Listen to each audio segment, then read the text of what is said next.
All right, well, hello. Today we are going to check over your skills practice. 7.8 evens.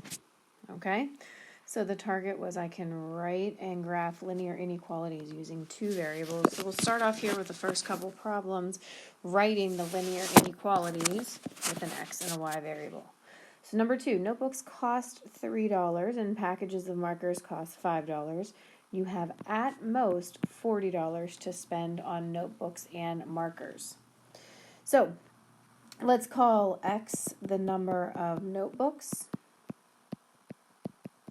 and we'll call y the number of packages of markers. All right, so you have at most to spend $40, or you have at most $40 to spend. So if we're going to buy notebooks that cost $3 and then also markers that cost $5, we have at most 40. That means that this needs to be less than or equal to 40 because we can spend $40, at most $40, but ideally it'd be great if we spent less. So there's your inequality. I also have all of the odds completed, so you can be checking through those if you want extra practice.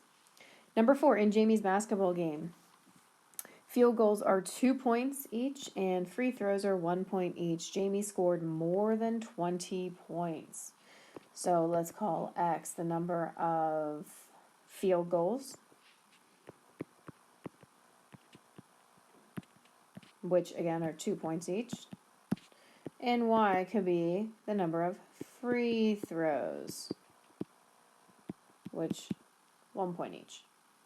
So she scored more than 20 points. We don't know how many she scored, but we know she scored more than 20 points. So how about we have 2x, 2 points per field goal, plus 1 point per free throw is more than 20. So is greater than 20. You could also write it as 2x plus y is greater than 20. You do not need that 1 as a coefficient, but it is up to you. All right, moving on to number 6. In the cafeteria of the office building where Ed works, it costs $2 for a cup of coffee and $6 for the daily lunch special. And his budget for the cafeteria for next month is $120 for both coffee and lunches. So defining X and Y, take a minute, think about it. X is going to be the number of cups of coffee, and Y is going to be the number of daily lunches. All right, so his budget. If you know anything about a budget, of course, that means you do not want to go over that budget, but you could equal the budget. So Ed is going to buy $2 or spend $2 for every cup of coffee he purchases, and then $6 for every lunch. And his budget, meaning it would be great if he stayed under it, but he could spend the whole way up to $120. There's the inequality. And the last word problem, Jake has a pocket full of dimes and quarters. The total value of the coins is less than $5. This is where you need to know how much is the dime worth and how much is the quarter worth. First, define our variables. X is going to be the number of dimes, and Y is going to be the number of quarters. All right. So a dime, hopefully you know that is worth 10 or 0.10, and quarters is worth 25 cents. But the total value is less than $5. So we have some number of dimes, but each of those dimes are worth 10 cents, plus some number of quarters. Each of those quarters is worth 25 cents, and it's less than $5. Be very careful about these decimal points. Okay, 0.10x and 0.25y is less than 5, right? Because this would be $5. All right, so that's writing your inequalities. Let's go to solving each inequality for y, getting these things into slope-intercept form. So if we take a look at number 10, there are your odds. I'm going to zoom in here. If we take a look at number 10, we want it to be we want y to be isolated.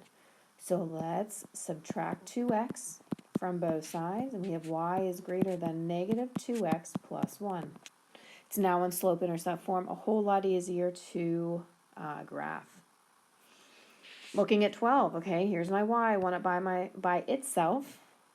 This is a positive 2x. So the way I'm going to get that to a 0 is I'm going to subtract 2x once again. So y is less than or equal to negative 2x minus 5. Last but not least, 14. All right, well, here's my y. It's actually a negative y, so we're going to have to take that into consideration here at the end. But I'm first going to subtract the 2x, because remember that's a positive 2x. So minus 2x. Negative y is greater than negative 2x plus 8. Well, negative y, that's really a negative 1y. So I must divide everything by negative 1. And if you recall, when you divide by a negative number or multiply by a negative number, this inequality switches directions. So now I have y is less than 2x minus 8. All right. So on to number 16, 18, and 20. There are your odds.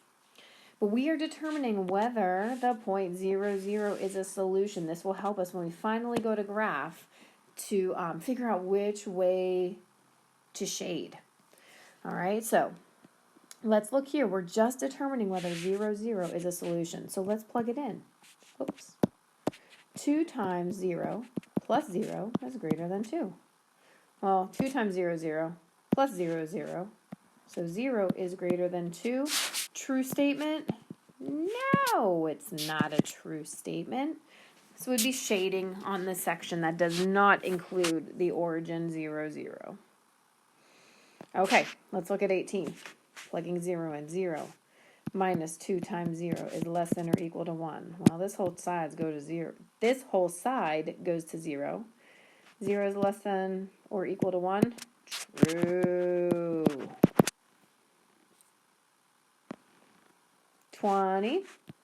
3 times 0 plus 5 times 0 is less than or equal to 0. 0. 0. 0 is less than or equal to 0? Absolutely. Because of this equal sign, it is a true statement. All right, now just if we had 0 is less than 0, that would not be true, okay? Because 0 is not less than 0. So just keep that in mind, that if you have the same number is less than or greater than the same number, without that equal sign, it is not a true statement. And all right, here we are completing the graph of each inequality. The line has already been drawn for us, which is wonderful. Now we're just testing that point 0, 0, exactly what we just did. So I like to put the point there that I'm testing, and then I'm going to go plug that point into the inequality. All right, so 0 is greater than or equal to, well, that goes to 0, plus 1. Is 0 greater than or equal to 1? No. Which means that this point is not part of the solution, so you're shading the section that does not include it. All of the solutions are over in this section. So all the solutions, all these points, make this inequality a true statement. Let's check down at 24. Now notice it's not in slope-intercept form, but that's okay. We can still plug 0, 0 in. 0 minus 0 is less than or equal to negative 2. Is 0 less than or equal to negative 2? No. Once again, this point is not part of the solution.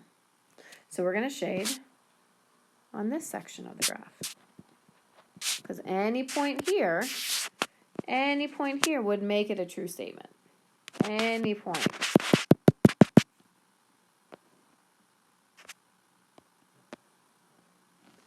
Let's look at number 26. Oh, 26. 25 on through the rest is asking us to actually graph in each inequality. So number 26, x is greater than negative 2. Oh, wait, if you have something that's x equals, or x is less than, or x is greater than, or less than or equal to, greater than or equal to, you have a vertical line. So remember, we go to that point, okay? Negative 2 on the x-axis. And then we have to remember that every single point that falls on the line has an ordered pair, or has the -2 in the x coordinate. So, right, this one is -2, 1. This one here is -2, 2. Down here, we could go -2, -3. Okay, so you essentially are drawing a vertical line. It must be a dotted line, though, or a dashed line, because of that inequality symbol does not have the equal sign. All right, well, now I'm just going to test my origin, right, which is 0, 0. So really, if this is 0, 0, I'm going to plug 0 in for my x. Is 0 greater than -2? Yes, it is. So my solutions are over here.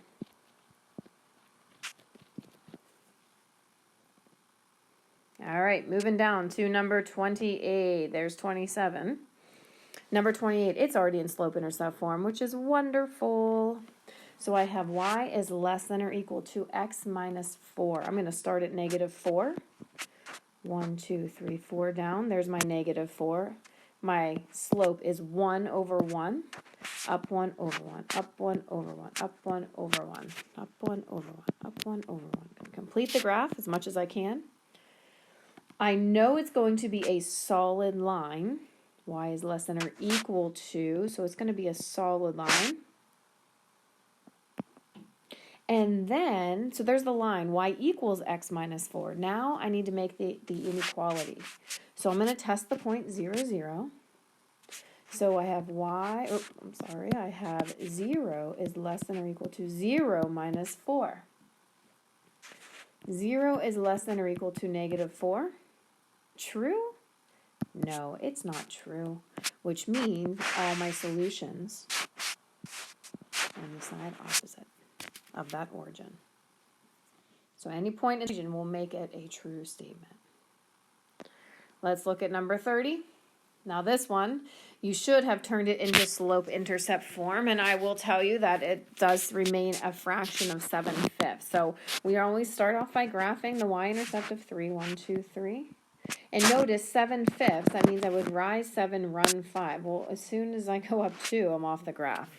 So let's see if we can fit one more point on by going down and to the left. So 1, 2, 3, 4, 5, 6, 7 over 1, 2, 3, 4, 5. That's the only other point we can fit on this graph. That's all right. It will be a dashed line because of this greater than symbol. And then we can plug the point 0, 0 in. Now here's your choice. You can plug it into the rearranged inequality, or you can go back up and plug it into the original one. It's up to you. Either way, I'll plug it in down here. 0 is less than 7/5 times 0 plus 3. That goes away. 0 is less than 3. True statement. So this point is part of the solution. These are where my solutions lie. Now, I will also show you, so 7 times 0, I'll plug it into this one as well, just to show you that it really doesn't matter. Oh, that's a -15, I was going to say. Hold on. Greater than -15. Okay, because 7 times 0 is 0, minus 5 times 0 is 0 is greater than -15. Yes, it's true, and once again, if it is true, it would, that origin would be part of the solution. And number 32, I did do for you just because the point was off the graph. I will only assign up through 30, so that is what number 32 looks like. And here are the other ones I didn't get a chance to show you. So there's 29. And there's 31. Okay. Please make sure you update your homework with any corrections and submit the corrected version. Take care.